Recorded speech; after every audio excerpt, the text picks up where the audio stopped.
নমস্কার বন্ধুরা, welcome to tasty বাইটসে অনেক অনেক স্বাগত। আজ আমি আপনাদের সাউথ ইন্ডিয়ান স্টাইলে রুটির তরকারি বানিয়ে দেখাবো। এটা খুব সহজ রেসিপি, যাদের সকালে অফিসের তাড়া থাকে তারা খুব অল্প সময়ে এটা বানিয়ে ফেলতে পারেন। এমনকি বাচ্চাদের স্কুলের টিফিনেও এটা দেওয়া যেতে পারে। এটা বানাতে লাগবে সেদ্ধ করা আলুর টুকরো করে কাটা, কারি পাতা, গোটা শুকনো লঙ্কা, টমেটো টুকরো করে কাটা, কাশ্মীরি লঙ্কার গুঁড়ো, হলুদ, পেঁয়াজ পাপড়ি ছাড়িয়ে টুকরো করে কাটা, চিনি, কুচানো কাঁচা লঙ্কা, লবণ, কালো সর্ষে ও সাদা তেল। প্রথমে কড়াই বসিয়ে তাতে 4 চামচ সাদা তেল দেব। তেলটা গরম হয়ে গেলে আমি কালো সর্ষে, গোটা শুকনো লঙ্কা ও কারি পাতা ফোড়ন দিয়ে দেব।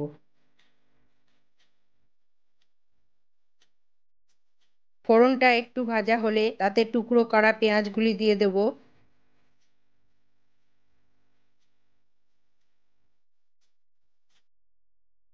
পেঁয়াজগুলি দিয়ে একটু নাড়াচাড়া করে টমেটোর টুকরোগুলিও দিয়ে দেব।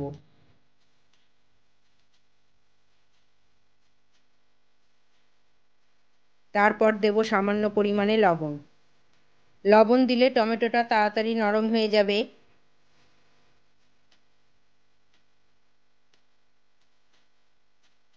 এরপর কাঁচা লঙ্কা কুচানোটা দিয়ে দেব। বাচ্চাদের টিফিনে দেওয়ার সময় কাঁচা লঙ্কাটাকে বাদ দিয়ে দিতে পারেন।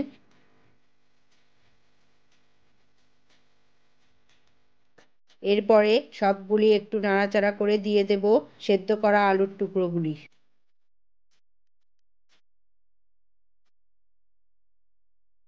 আলুগুলি দেওয়ার পর দেব স্বাদ অনুযায়ী লবণ।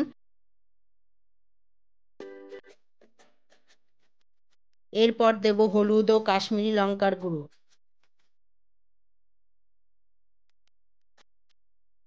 এবার সবগুলিকে একসাথে মিশিয়ে দেব।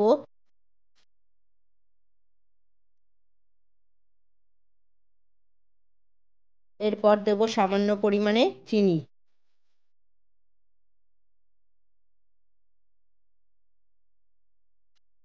এবার আমি এতে সামান্য পরিমাণে জল দিয়ে দেব। যেহেতু আলুটা আগেই সেদ্ধ করা আছে তাই বেশি জলের প্রয়োজন নেই, তরকারিটা একটু শুকনো শুকনোই হবে। জলটা দেওয়ার পর একটা ঢাকনা দিয়ে 5 মিনিট কম আঁচে রান্না হতে দেব। 5 মিনিট পর ঢাকনা খুলে গ্যাসটা অফ করে দিলাম। আমাদের চটজলদি রুটির জন্য আলুর তরকারি রেডি।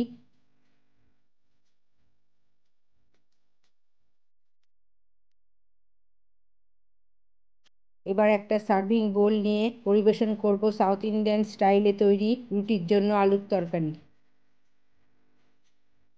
আমার এই রেসিপিটা যদি আপনাদের ভালো লেগে থাকে অবশ্যই বাড়িতে ট্রাই করুন, আর আমার চ্যানেলটাকে সাবস্ক্রাইব করে বেল নোটিফিকেশন অল করতে ভুলবেন না। আজ তাহলে এখানেই শেষ। সকলেই সুস্থ থাকুন, ভালো থাকুন।